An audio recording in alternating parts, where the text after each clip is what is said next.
नमस्कार जय Jagannath welcome to this channel. आज आम शिखा अति सहजरे ओडिया रु किपरि इंग्लिश रे अनुवाद करा जाए। देखो मुझे चारोटी ओडिया सेंटेंस नहीं चलते आम ताको पूरा इजी वे रे ओडिया रु इंग्लिश रे ट्रांसलेशन करवा। मु खाऊ अछि, मु खाई अछि, मु जाऊ थिली, मु जाई थिली, मु जाइथिली, मु खाऊ अछि। प्रथमे आमे जानिबा एगुडी को कोन ना को टेंस रो अछि, को टेंस रो अछि। मु या पूर्व क्लास रे कहिछि वाक्य शेष रे अछि अछु अछंती थिले ये जानि जिबा जे प्रेजेंट टेंस रो सेंटेंस बोली। ता माने कोन ये प्रेजेंट टेंस रो सेंटेंस। वाक्य शेष रे थिला थिले थिलु थिले कोन हबो ना ये पास्ट टेंस रो सेंटेंस। पास्ट मु खाऊ अछि उ अछि ये कोन प्रेजेंट प्रोग्रेसिव सेंटेंस। खाऊ अछि कंटिन्यू अछि, मु खाऊ अछि मु फाइनली कोन आई। वाक्य शेष रे अछि, अछि रो अर्थ कोन ना इज आम आर एंड हाव हाज। अछि रो अर्थ होची इज आम आर प्लस हाव हाज।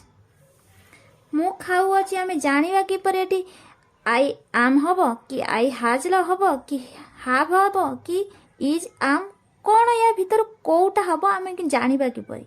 जानिबा को हेले हम कोन करबा को पड़िबो ना वर्ब को देखिबा को पड़िबो। वर्ब कोन कहूची खाऊ कहूची ना ई कहूची, उ अछि ना ई अछि देखिबा को पड़िबो। जदी वाक्य शेष रे उ अछि उ अछु उ अछंती थाए ताले कोन हबो ना इज आम आर प्लस वर्ब रे आईएनजी। एटी कोन उ अछि अछि तने कोन हबो ना इज आम आर मध्यरु गोटिए इज आम आर मध्यरु गोटिए प्लस वर्ब रे आईएनजी, प्लस वर्ब रे आईएनजी। तो आई अछि माने कोन आर हबो कि ना आई अछि माने इज हबो कि ना आई आम। कारण या पूर्व क्लास रे मु कहिछि आई पाखरे सर्वदा आम रा व्यवहार करा जाए। जदि देखिना ताले डिस्क्रिप्शन रे मु लियर लिंक दे देबी, आपण मान जाई देखि परिबे। आई आम मु खाऊ अछि, आई आम खाइबा कथा कहैछि। खाइबार इंग्लिश कोन ना ईट, ईट रे आईएनजी जोड़ले कोन हबो ईटिंग हबो। I am eating, I am eating. मु खाऊ अछि आई एम ईटिंग। जदि मु कहबी सेमाने खाऊ छंती ताले कोन हबो दे आर ईटिंग। राम खाऊ अछि कहले कोन हबो राम इज ईटिंग। काहेकि ना सी राम होची सिंगुलर सेमाने होचंदी प्लुरल सेति पे दे आर। एटी खाइबा कथा जदि नय कि खेलिबा कथा हबो मु खेलु अछि ताले कोन हबो आई एम प्लेइंग। सेमाने खेलु अछंती दे आर प्लेइंग। वर्ब जहा थाउ सेतिरे कोन हबो आईएनजी जोड़िबो जदि उ अछि। सही परी मु खाई अछि, मु खाई अछि मु फाइनली आई। वाक्य शेष रे अछि आमे जानिबा कि पर एठी हाव नेबा कि हाज नेबा कि इज नेबा कि आम नेबा। जानिया पे हेले हमहु क्रिया को देखिबा को पड़िबो। क्रिया कोन कहूची ना खाई अछि कहूची ई अछि कहूची। ई अछि जदि थाए ताले कोन हबो ना हाव हाज मध्यरु गोटिए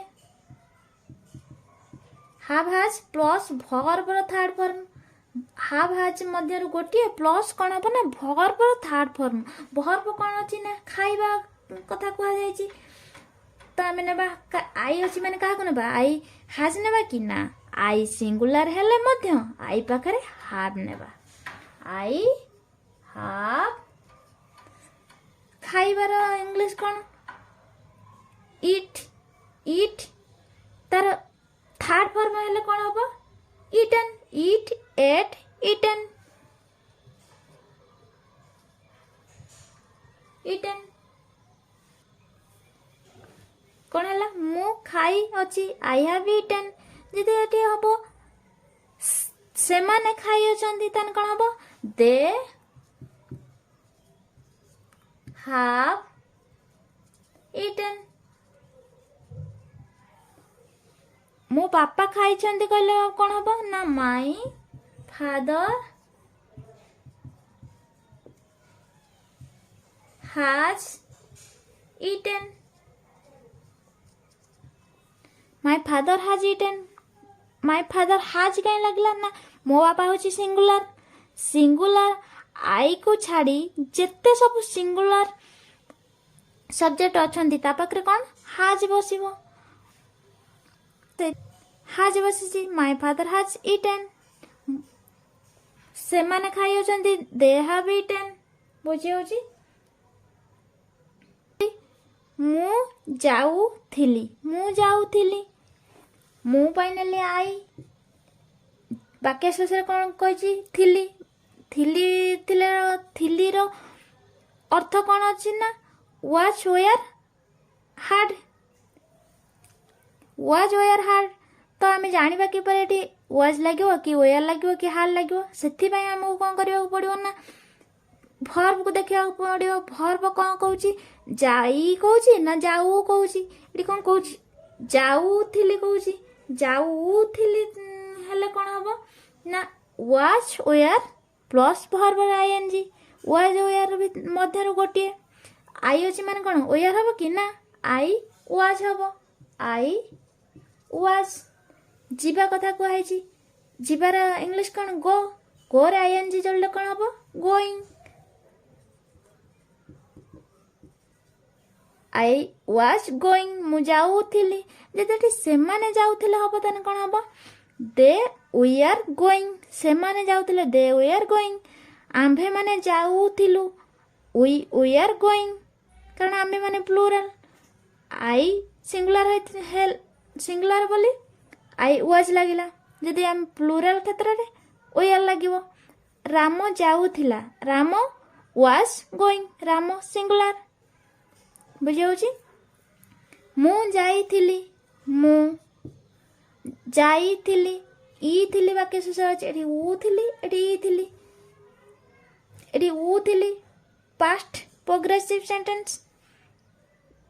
जाइथिली पास्ट परफेक्ट सेंटेंस। मु जाइथिली मु पाइनेली आई वाक्य शेष ई थिली थिले कौन हम ना हार्ड। ई थिले वाक्य शेष had plus verb third form had plus verb third form. ई थिले आई हार्ड जाइथिली। जीवार इंग्लिश कौन go. Go went gone. Go and gone verb third form मु जाइथिली I had gun.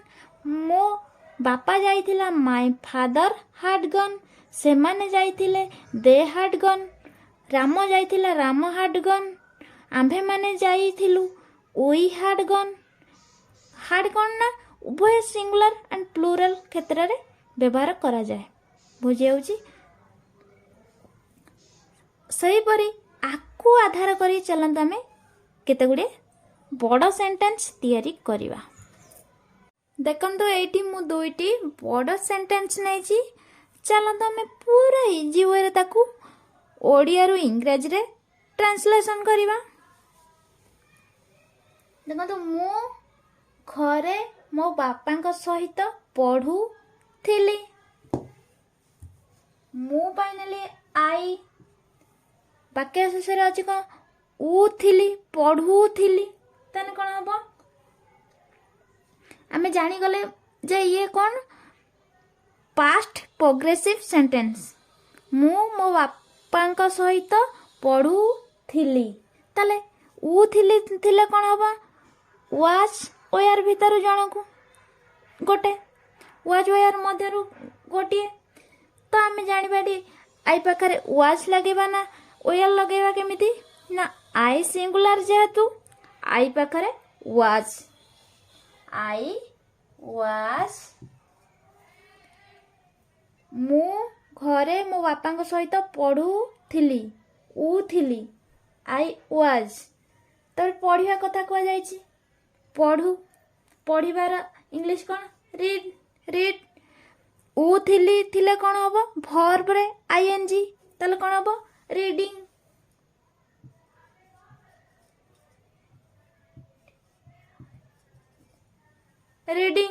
I was reading ତାପରେ କ'ଣ ହେଲା ସହିତର ଇଂଲିଶ କ'ଣ ୱିଥ୍ କାହା ସହିତ ନା ମୋ ବାପାଙ୍କ ସହିତ ହେଉଛି ଗୋଟିଏ ନେବା ମାଇ ଫାଦର ତାପରେ କ'ଣ କହିଛି ନା ଘରେ କଥା କୁହାଯାଇଛି ଘରର ଇଂଲିଶ କ'ଣ ନା ଆଟ୍ ହୋମ୍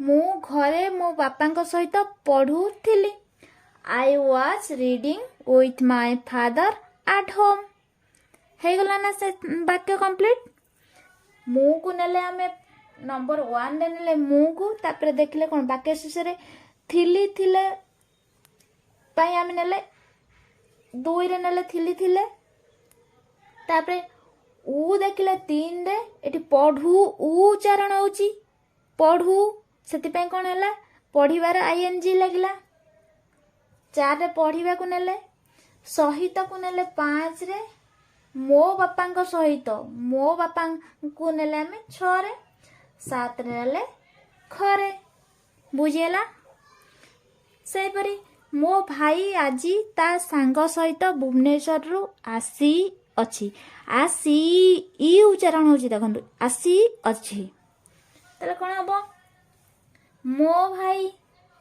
ମୋ ଭାଇକୁ ଆମେ ନମ୍ବର 1ରେ ନେବା ମୋ ଭାଇ ମାଇ ବ୍ରଦର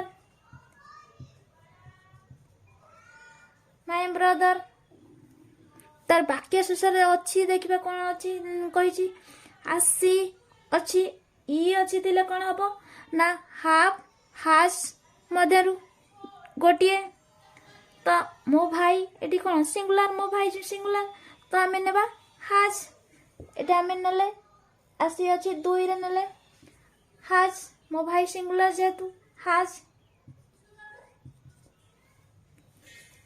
ତାପରେ କ'ଣ କହିଛି ନା ଆସିବା କଥା କୁହାଯାଇଛି ଇ ଅଛି ଥିଲେ କ'ଣ ହବ ନା have has plus verb third form ଆସିବାର ଭର୍ବ ହେଉଛି କମ୍ର ଆସିବାର ଥାର୍ଡ ଫର୍ମ ହେଉଛି କମ୍ ମାଇ ବ୍ରଦର ହାଜ୍ କମ୍ ଭୁବନେଶ୍ୱରରୁ ଗୋଟେ ନିର୍ଦ୍ଦିଷ୍ଟ ଜାଗାରୁ ଆସିଲେ କ'ଣ ହବ ନା ଆମେ ଫର୍ମ ଆଡ୍ କରିବା କମ୍ ଫ୍ରମ୍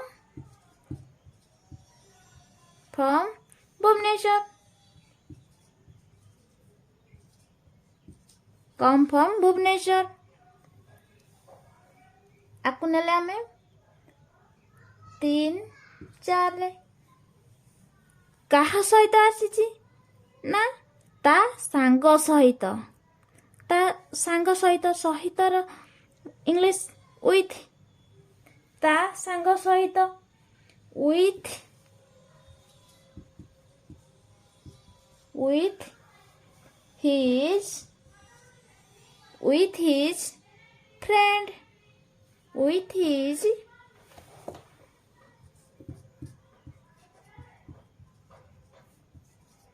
his friend ତା ସାଙ୍ଗ ସହିତ ତାକୁ ନେଲେ 5ରେ କେବେ ଆସିଛି ନା ଆଜି ଆସିଛି with his friend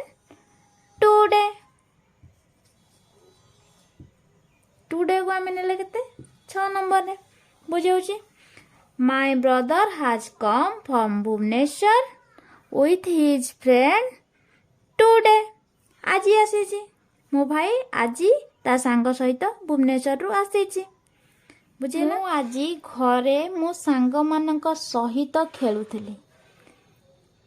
ମୁଁ ପାଇଁ ନେଲି ଆଇ। ବାକ୍ୟ ଶେଷରେ କ'ଣ ଅଛି? ଖେଳୁ ଉଚ୍ଚାରଣ ହେଉଛି ଖେଳୁଥିଲି। ମାନେ ଜାଣିଗଲେ ଏଇଟା ପାଷ୍ଟ ପ୍ରୋଗ୍ରେସିଭ୍ ସେଣ୍ଟେନ୍ସ। ଖେଳୁଥିଲି ତ କ'ଣ ହବ? ମୁଁ ପାଇଁ ନେଲି ଆଇ, ବାକ୍ୟ ଶେଷରେ ଅଛି ଉଥିଲି, ମାନେ କ'ଣ? ୱାଚ୍ ଓୟାର ଭିତର ମଧ୍ୟରୁ ଗୋଟିଏ ଆଇ ଅଛି, ମାନେ ଏଠି କ'ଣ ଲେଖିବା? I watch. I watch. ଖେଳିବାର ଇଂଲିଶ କ'ଣ? ପ୍ଲେ। PLAY play. ଉ ଅଛି ଖେଳୁଥିଲି, ମାନେ କ'ଣ ହବ? ING। ପ୍ଲେଇଂ ହେଇଗଲା। I was playing. କ'ଣ? ସହିତର ଇଂଲିଶ କ'ଣ? ୱିଥ୍। କାହା ସହିତ? ଦେଖନ୍ତୁ ଏମିତି ଆସୁଛି। କାହା ସହିତ? ନା ମୋ ସାଙ୍ଗମାନଙ୍କ ସହିତ। ମୋ ସାଙ୍ଗ ୱିଥ୍ ମାଇ ଫ୍ରେଣ୍ଡ। ଫ୍ରେଣ୍ଡସ୍ ମୋ ସାଙ୍ଗମାନଙ୍କ, ମାନେ ବହୁ ବଚନ ହେଇଯାଉଛି। ମୋ ସାଙ୍ଗମାନଙ୍କ ସହିତ ୱିଥ୍ ମାଇ ଫ୍ରେଣ୍ଡସ୍। ତାର କୋଉଠି ଖେଳୁଥିଲ? ନା ଘରେ। At home. କେବେ ଖେଳୁଥିଲ? ଏଟା ଦେଖ ଆଜି। ଆଜିର ଇଂଲିଶ କ'ଣ? ଟୁଡେ। ହେଇଗଲା। I was playing with my friends at home today. ମୁଁ ଆଜି ଘରେ ମୋ ସାଙ୍ଗମାନଙ୍କ ସହିତ ଖେଳୁଥିଲି। ଦେଖନ୍ତୁ ଓଡ଼ିଆରେ ଯେତେବେଳେ ଇଂଲିଶରେ ଆମେ ଅନୁବାଦ କରୁଛେ, ପ୍ରଥମେ ସବଜେକ୍ଟ, ତାପରେ କ'ଣ? ରାଇଟ୍ ସାଇଡ୍ରୁ ଲେଫ୍ଟ ସାଇଡ୍କୁ ଆସୁଛି। ଦେଖନ୍ତୁ, I was playing with my friends at home today. ଆଜି। ସେହିପରି ଆମ୍ଭେମାନେ ଆମ ଶିକ୍ଷକଙ୍କ ସହିତ ଭୁବନେଶ୍ୱର ଯାଉଥିଲୁ। ଆମ୍ଭେମାନର ଇଂଲିଶ ଉଇ। ବାକ୍ୟ ଶେଷରେ ଥିଲୁ, ମାନେ କ'ଣ ହବ? ୱାଜ୍ ଓୟାର ଭିତରୁ ଗୋଟେ ଉଇ ଅଛି, ମାନେ କ'ଣ ହବ? ୱାଜ୍ ହବ କି? ନା ଓୟାର ହବ। କାହିଁକି ନା ଉଇ ହେଉଛି ପ୍ଲୁରାଲ, ବହୁ ବଚନ, ସେଥିପାଇଁ ଓୟାର ହବ। ଉଇ ଓୟାର। ଯିବା କଥା କୁହାଯାଇଛି ଗୋ। ଯିବାର ଇଂଲିଶ ହେଉଛି ଗୋ। ଥିଲୁ ଅଛି, ମାନେ କ'ଣ ହବ? verb ING going। we are going। ତାପରେ କ'ଣ କୁହାଯାଇଛି? ଦେଖନ୍ତୁ ଏମିତି ଆସୁଛି ବାକ୍ୟଟା। ଭୁବନେଶ୍ୱର ଗୋଟେ ନିର୍ଦ୍ଦିଷ୍ଟ ଜାଗାକୁ ଗଲାବେଳେ ଆମେ କ'ଣ ଟୁ ଲଗାଉଛେ? To market, to Cuttack, to, ମାନେ ନିର୍ଦ୍ଦିଷ୍ଟ ଜାଗାକୁ ଗଲାବେଳେ ଏଠି ଆମେ କ'ଣ ହବ? Going to Bhubaneswar.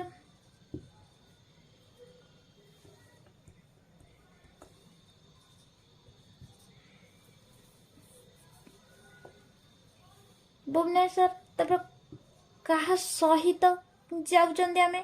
ନା ଆମ ଶିକ୍ଷକଙ୍କ ସହିତ। ୱିଥ୍। ସହିତର ଇଂଲିଶ ହେଉଛି ୱିଥ୍। ଆମ ଶିକ୍ଷକ with our teacher. With our teacher. ବୁଝିଲା? we were going to Bhubaneswar with our teacher। ଆମ୍ଭେମାନେ ଆମ ଶିକ୍ଷକଙ୍କ ସହିତ ଭୁବନେଶ୍ୱର ଯାଉଥିଲୁ। we were going to Bhubaneswar with our teacher। Very simple. ବୁଝିଯାଉଛି?